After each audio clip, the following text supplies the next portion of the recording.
When you close your eyes and think about Christmas, what do you see? What do you hear? Chances are the sights and sounds you're imagining harken back to the 1954 film White Christmas, a movie that perfectly encapsulates the magic of the holiday season. Hi, I'm Michelle Hickey, the director of Film and Paper Club. In this video, I'm joined by my friend Lauren Lanker from the Thinking Closet for a discussion about our favorite Christmas musical. Did this film shape the commercialization of the Christmas holiday? Is there room for improvement when considering a modern-day audience? Did each of us tear our parents' living rooms apart as children in attempts to recreate these scenes? Stay tuned as we answer all of these questions and more.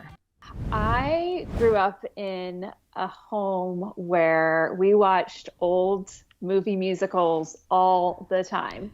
So I grew up on Seven Brides for Seven Brothers in Oklahoma, and then of course Christmas classics like White Christmas and Holiday Inn. So as far back as my memories can go, we were watching some old movie, and my sister and I would perform the dance numbers in our living room, usually like involving jumping off of the couch and costumes, and White Christmas was a favorite year round. Like whether it was December or not, we loved to watch it, especially for the Sisters song, which we would perform ad nauseum. And it was so exciting to see a pair of sisters with their own show, to where I think it planted the idea in both our minds that maybe one day we could have our own sister act, just like the Haynes sisters. And so we would call ourselves, the Castelli sisters, and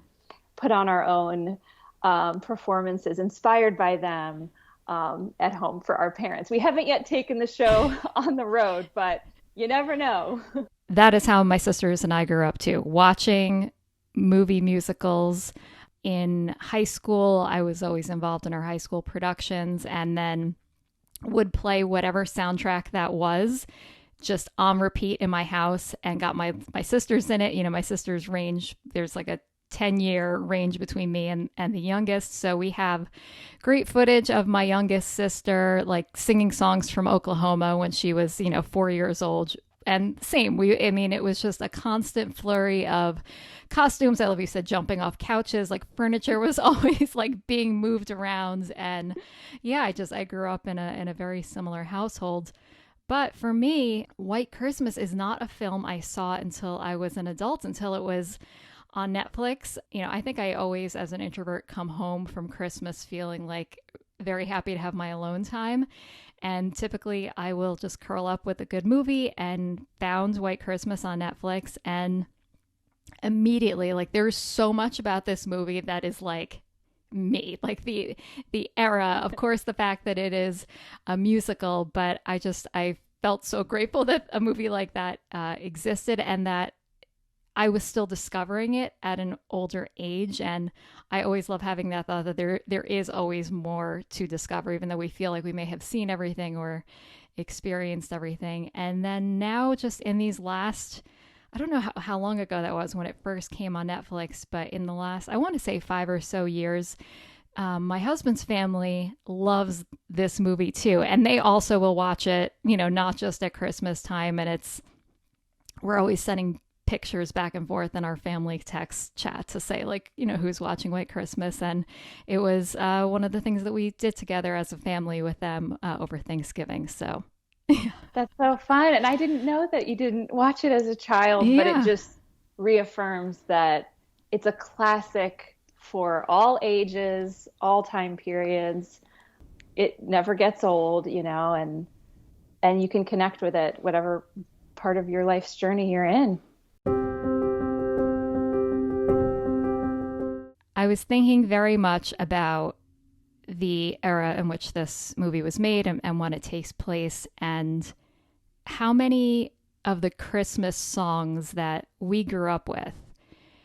When you're a kid, you don't really think about like the origins of things. They're just like that. Maybe this movie was for you. They're just ever present, and they're a part of your life. But as an adult, I have realized how many of the like quintessential Christmas things come from the mid-century, come from, the 1950s, post World War II, which makes total sense. So my question for you is, in what ways do you think that this film helped to shape the commercial side of the Christmas holiday?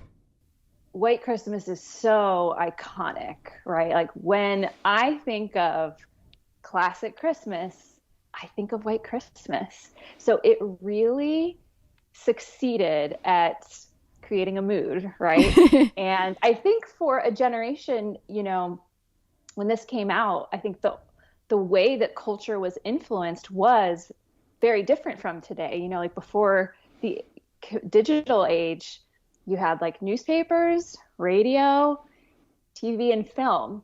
And so I imagine that this had a huge impact on our nation, and sort of painted a picture of like, this is the ideal Christmas, snow falling, treetops glistening, sleigh bells, that closing scene where our four leads come out in their very Santa Claus, Mrs. Claus-esque, outfits with the ballerinas and the tree covered in tinsel. I'm like, this is Christmas. This is what I picture as Christmas. So I think they really cemented an image and a mood in our minds. And I imagine that is what we're all seeking after when we go to buy our decor and decorate our homes and host our Christmas parties, is that mood that they captured in White Christmas.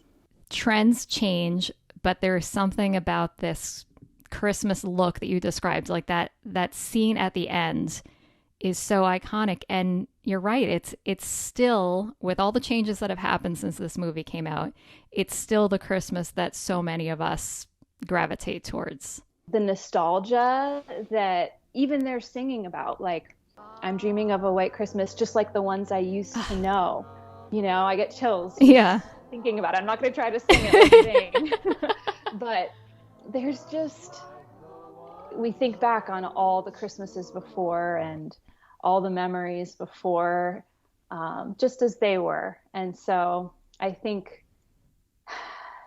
I imagine that, like, marketing tries to capitalize on that nostalgic feeling when pitching their products to us. But there is such a sweet feeling you get when watching that film and thinking back even on the past Christmases when you watched it before.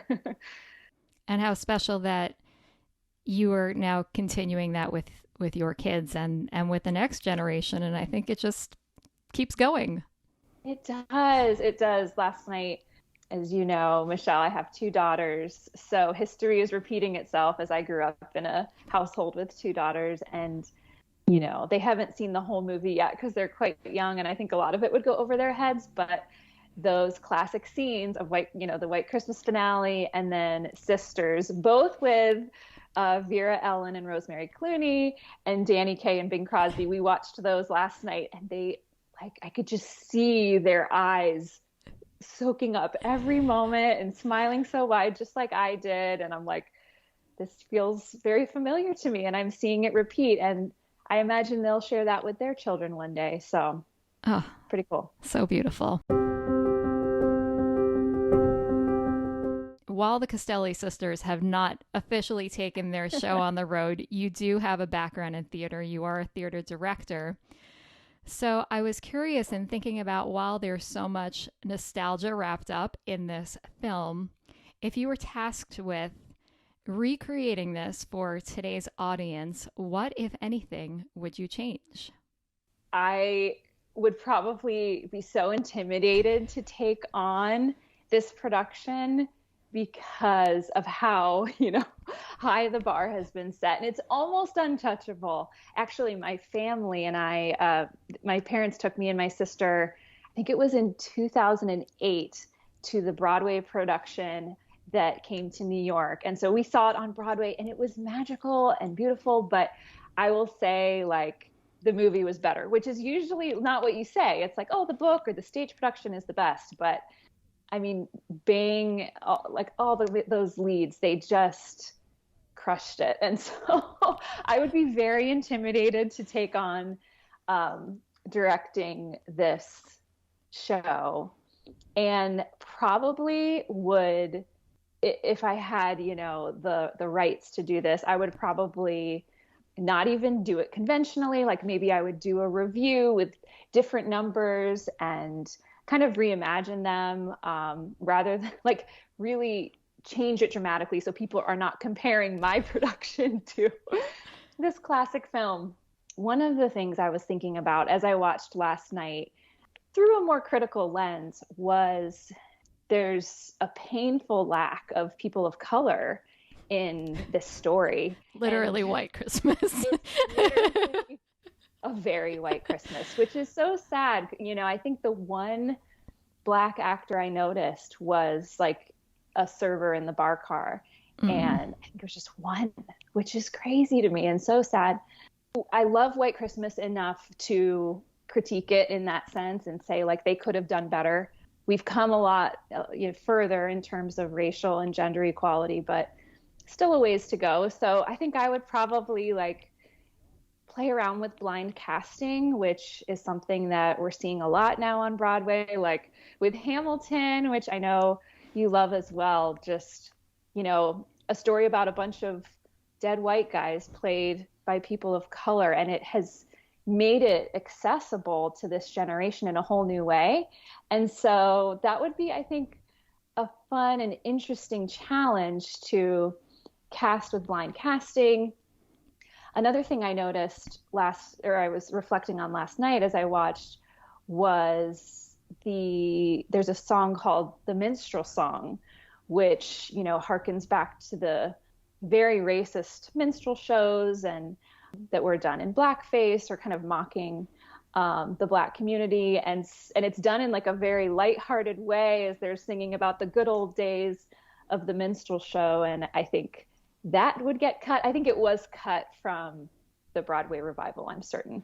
But watching back on these old movies, you see both with White Christmas, Holiday Inn, there's scenes that really show the racism that was so prevalent in our country.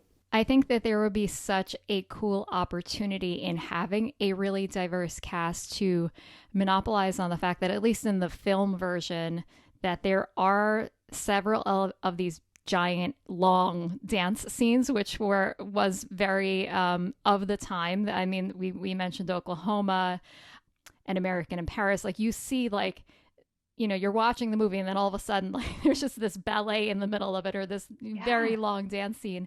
And I would love to see something like that, like outside of like, the white bread American culture. I mean, so one of the things I love about exploring different cultures and learning about people's backgrounds is like, is the music and is the dancing. And I would love to see scenes that incorporated that into it.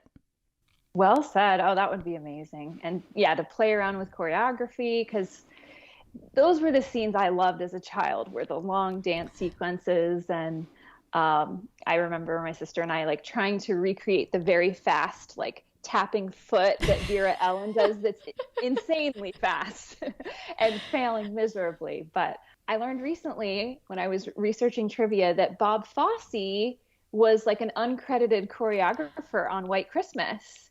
So he helped out with some of that choreography. Wow. That is some good trivia. I had never heard that before, but now that you're saying it, like, oh, of course someone that magnificent was involved in these like epic dance numbers. Yes. And another very like epic person who was uncredited, but a person of color who did appear in the show, which I see you nodding your head, was George Chicaris, who many people will remember as Bernardo in the film version of West Side Story. And he appears in White Christmas as a dancer. And he's more prominently in that scene that Rosemary Clooney sings, Love, You Didn't Do Right by Me.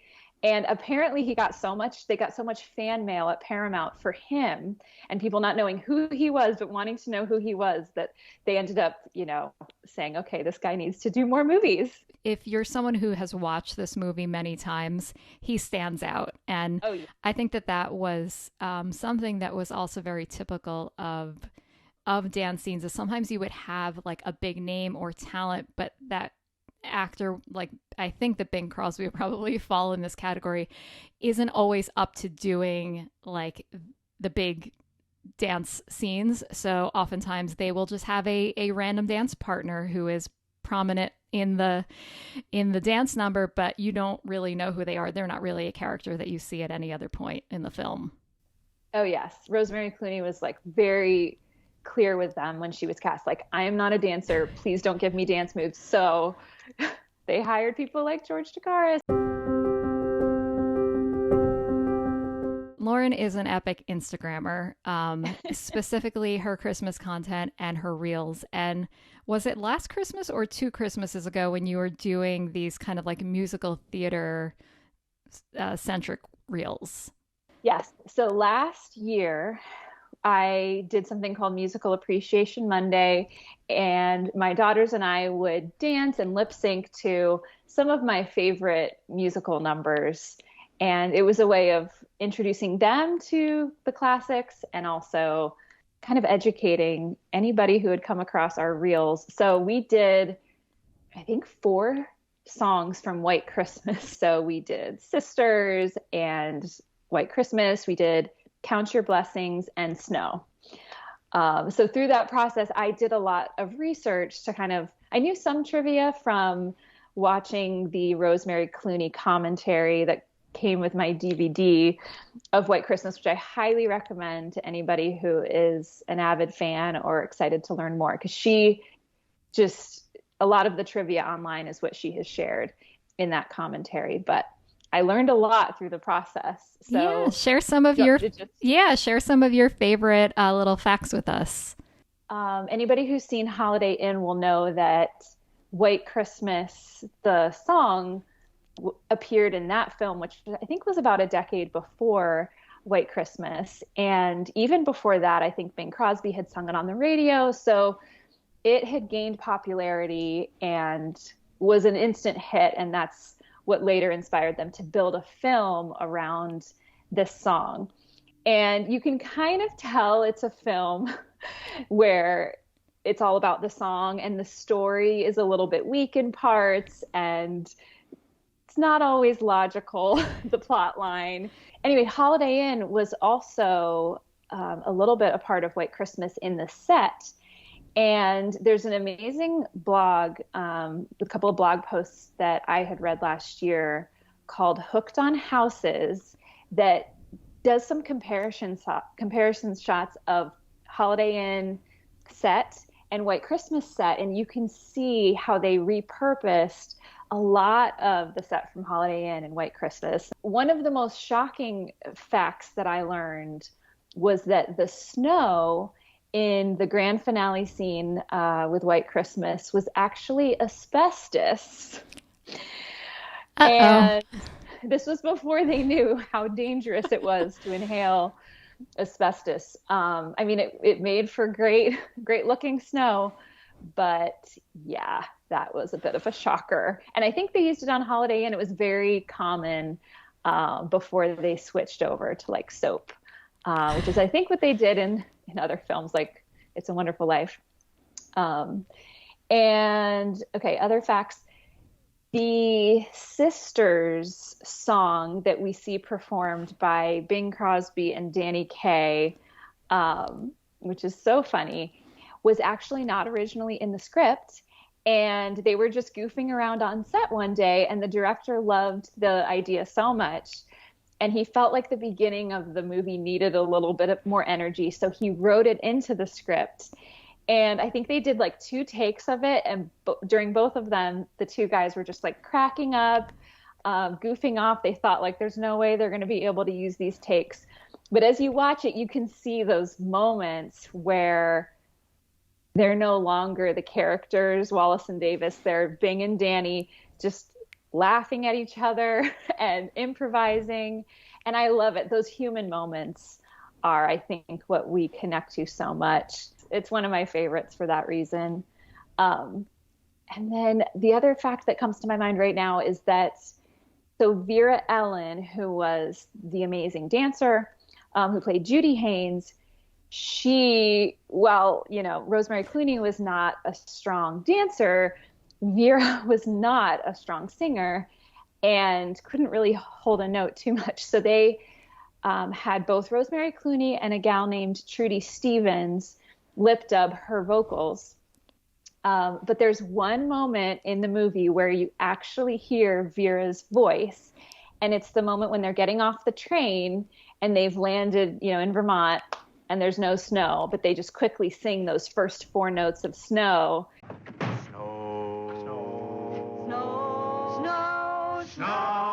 I love that. And as someone, me, who loves theater but can't sing, I wonder if she may have felt very self-conscious, it in them asking her to just do that one little note. And I think to me, being asked to sing just one note like that would be scarier than, being a fourth voice in an ensemble or somewhere where you can hide a little bit better. Oh yeah, and it's not an easy part to sing either. With the 4-part harmony, they definitely gave her a challenge there. So we're rooting for you, Vera. Thanks so much for joining us for this discussion. If you have thoughts and insights to share about White Christmas, we would love to keep the conversation going inside of our Film and Paper Club members area. Share your voice, your favorite snacks, and meet other smart, creative people who love chatting about movies, television, and books. We hope you can join us for one of our upcoming virtual movie club events or book club meetings. Please visit members.filmandpaperclub.com for all of your membership options. To check out some of the musical Instagram reels that we mentioned in this video, click on the description below or visit Lauren's Instagram account at The Thinking Closet. Her site, thethinkingcloset.com, is filled with so many other crafts, tools, party inspiration, and many mentions of musicals. So if that is your thing, please stop by to visit her little corner of the internet. Before you go, if you enjoyed this video, please let us know by giving it a thumbs up and hitting that subscribe button to ensure you won't miss out on any of our upcoming releases. Next week, we'll be continuing our holiday film series with one of the most memorable movies from my childhood, Home Alone. If you're a fellow 90s kid, you're not going to want to miss it. I hope to see you then.